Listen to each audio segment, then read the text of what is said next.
Ciao, studenti. Are you ready? Let's begin with something fundamental. Numbers. I know it might seem like a boring topic, but I assure you that numbers are handy when learning a language.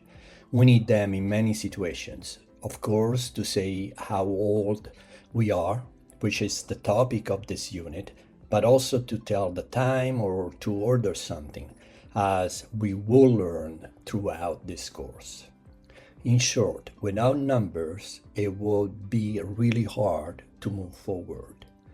So learning them right away is very helpful, at least from 0 to 100. Don't worry, it won't be hard. We will do everything step by step. Okay, let's start from the beginning. From 0 to 10. Repeat with me. 0, 1, 2, 3, 4, 5, 6, 7, 8, 9, 10. Perfect. First step done. Now let's look at the numbers from 11, 11, to 19, 19. Things get a little more complex here, but it's still quite logical. From 11 to 16, the suffix dici is added to the end of the number. Repeat with me and pay attention to the pronunciation. 11, 12, 13, 14, 15. In the next three numbers, dici comes at the beginning. So repeat with me.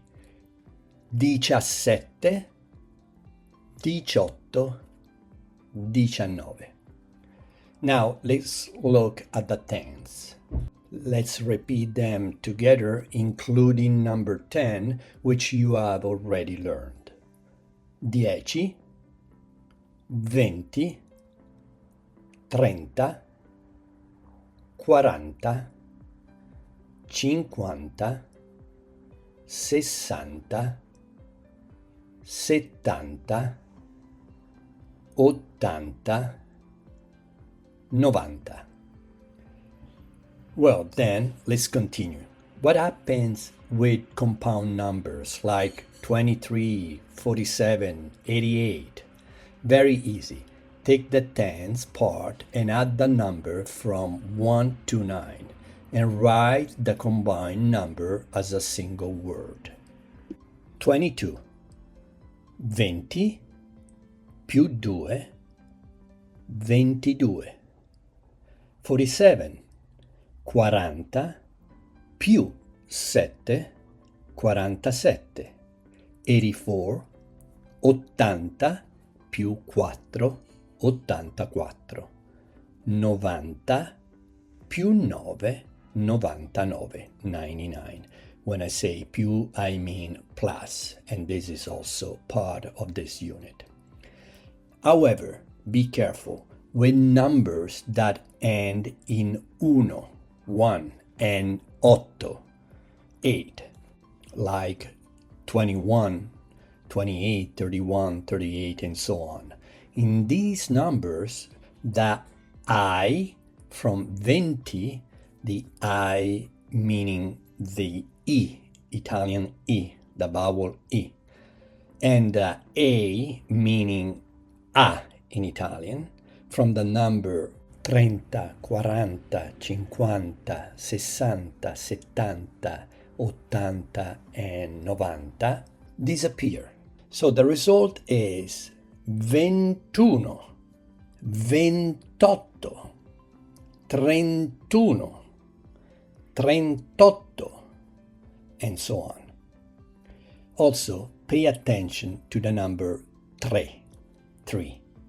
When it appears at the end of a compound number, it takes an accent on the last vowel, the vowel E, English E.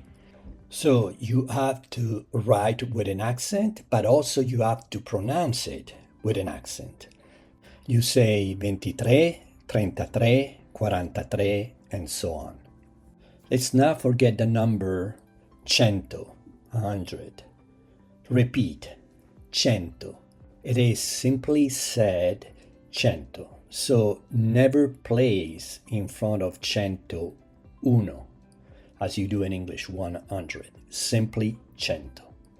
There is one last thing to mention. Uno, the number 1, changes its form depending on the noun that follows it. As you have seen in this unit, you say uno studente, un professore, una studentessa, and, as you will see later, un'amica. This change depends on both the gender of the noun and the letter it begins with. In fact, the number uno behaves in Italian similarly to the indefinite article uno, equivalent to the English a or un. So, a student, an apple. So, uno studente means one male student, but also a male student. Un professore means one male professor, but also a male professor. Una studentessa is one female student, but also a female student. And so un'amica is one female friend, but also a female friend.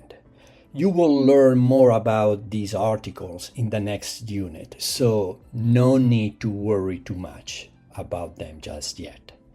Good. Well done, everyone. Now the numbers are clear to you, at least those ones from 0 to 100. We'll talk about the others another time. Ciao, alla prossima.